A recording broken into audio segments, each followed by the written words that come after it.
I'm glad Aldrin is all right. Oo, pero hindi pa rin siya pinapansin ni Karen eh. Siguro dahil na rin kay Ruth.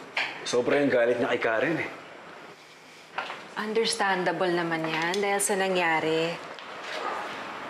Yeah, pero ako, I can't understand eh. Bakit tutol na tutol siya dun sa friendship ng dalawa?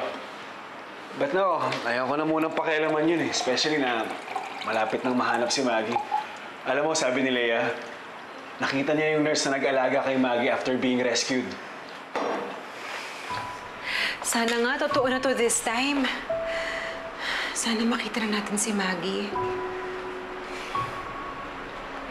Daisy, di ba ikaw nagsabi sa akin nun? Hindi tayo dapat tumigil umasa at saka maniwala. Ma'am? Ami, nakita mo po yung paper ko. Oh, ay, Tita Bel. Hi, Vix.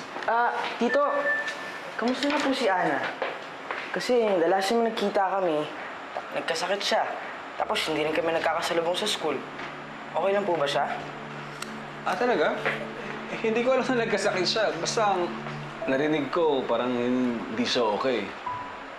Bakit po? Kasi sabi, may problema daw siya. Iniwan daw siya ng nanay niya.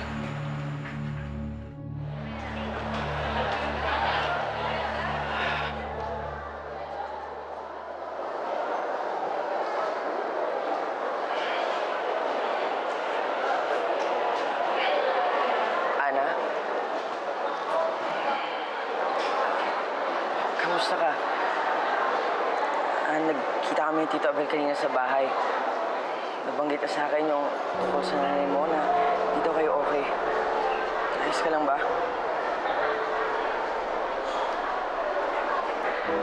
Sorry, stupid question. Alam ko naman hindi ka okay. Ana, hindi naman akong magagawa para maging okay ka.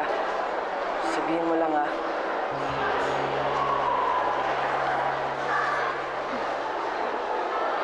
Mabait ka, Briggs.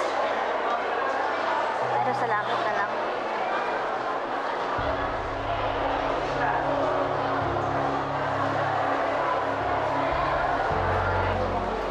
Sige, Briggs, mauna na ako.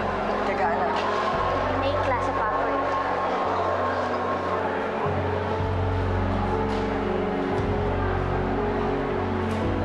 Good girl.